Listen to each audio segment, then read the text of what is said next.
की जय हो।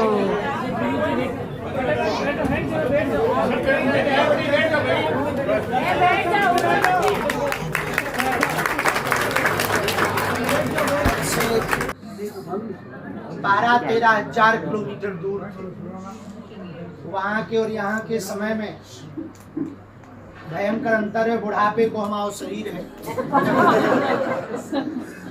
तो दोपहर में पहुंचे तब हमारा सोवे को समय हो, तो वहाँ के हिसाब से वहाँ पे पूजा पाठ हवन करत करत आज भोजन भी अब इतनी नींद लगी थी। भगवान ने ऐसी कृपा करी कि हमारी चील गाड़ी भी लेटा। तो आप लोगन को बड़ो कष्ट भाव, खासकर शर्मा जी को खूब कष्ट भाव। मकान इनको तो कब्जा हमाओ। और बड़े राजशाही परंपरा में हम आराम से सोए, बल्कि 2-3 बार आए, शर्मा जी आए, जे आए, और 2-3 बार हम उठे भी। हमने जो भी कहीं चाय ले आओ, चाय ले गए। इस कारण से आप लोगों को बहुत देर तक परिश्रम करना पड़ा। हम अपने आराध्य श्री हनुमान जी और बागेश्वर बालाजी के चरणों में दंडवत प्रणाम करके आप सबको खूब खूब आशीर्वाद दें। आप सबका मंगल हो, सभी के ऊपर बालाजी की कृपा हो, आप सबकी अलाय बलाय दूर हो।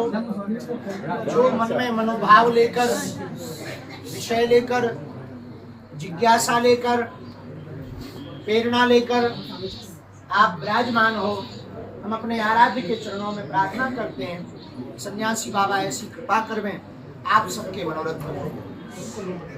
एक बात से हम आज की चर्चा को प्रारंभ करना चाहें।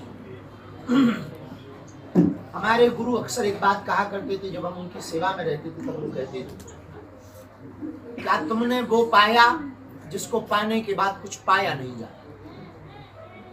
आपने गाड़ी पाई, बंगला पाए, घोड़े पाए, सामान पाया, धन पाया, परिवार पाया, बहुत मित्र पाए, नाम पाया, यश पाया, कीर्ति पाई, पर आपने क्या वो पाया जिसको पाने के बाद कुछ पाया नहीं जाता। और यदि आपने वो नहीं पाया तो अभी तक आपने सच में कुछ ना पाया।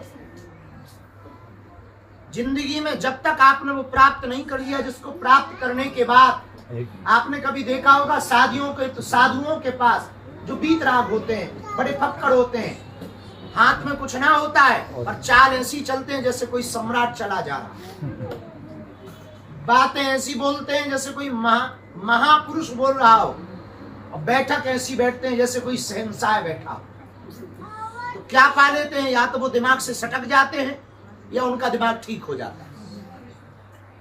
या तो तुम्हारा दिमाग खराब है और या फिर तुम्हारा दिमाग ठीक है, साधुओं का खराब।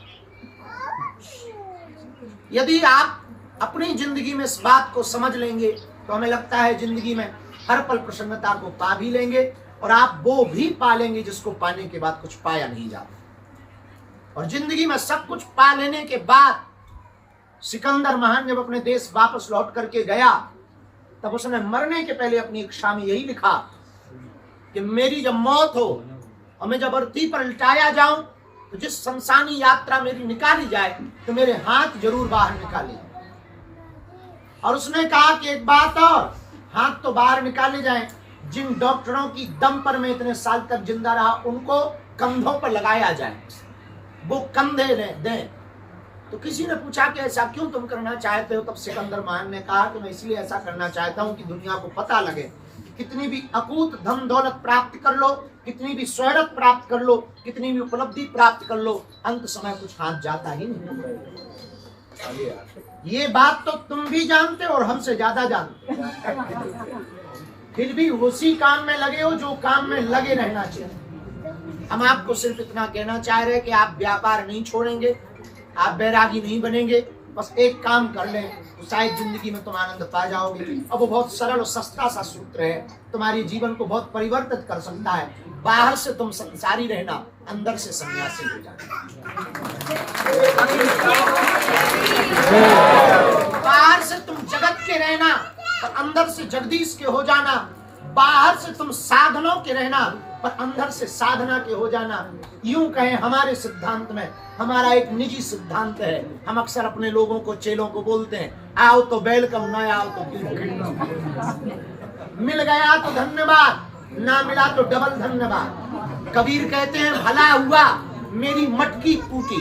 तो किसी ने कहा मटकी फूटने में क्या भला हुआ? बोले मैं पनिया भरन से छूटी।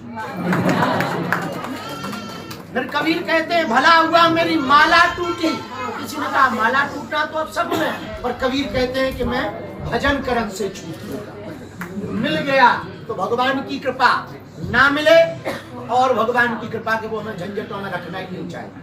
किसी गांव में एक महात्मा रहते थे, ये बात तुम्हें ऐसे समझ आएगी। किसी गांव में एक महात्मा रहते थे, रहे होंगे बेंगलोर के आसपास। बेंगलोर के चेला तो महान होते ही है, जैसे कि तुम लोग। बेंगलोर के कुछ चेले महात्मा के पास गाय लेके गए कि हम आपको गाय देना चाहते हैं। महात्मा ने कहा बहुत अच्छी बात है, रहे होंगे तुम्हारे जैसे ही कुछ। गाय दान दी, महात्मा ने गाय स्वीकार की और चेलों को देख करके कहा वाह ठाकुर, अब तो खूब चकाचक रबड़ी मालपुआ का भोग लगेगा। गाय आ गई, बड़ा रसगुल्ला बनेंगे, चमचम बनेंगे, आनंद आएगा। लेकिन चेला भी बेंगलोर का था। 2-4 दिन में गाय वापस ले गए। तो गुरु के चेले लौट के आए तो मुंह लटकाए हुए खड़े थे। तो गुरु ने पूछा क्या बात है? बोले गाय गई। बोले कहाँ गई? बोले जिसने दी वो ले गया। बोले क्यों ले गया? बोले बेंगलोर का था। महात्मा ने ऊपर की तरफ देखा, बोले वाह ठाकुर भला हुआ।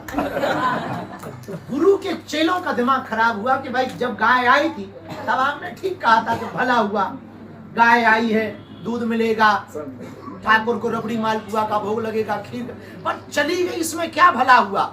महात्मा बोले गोबर उठाने के झंझट से बच।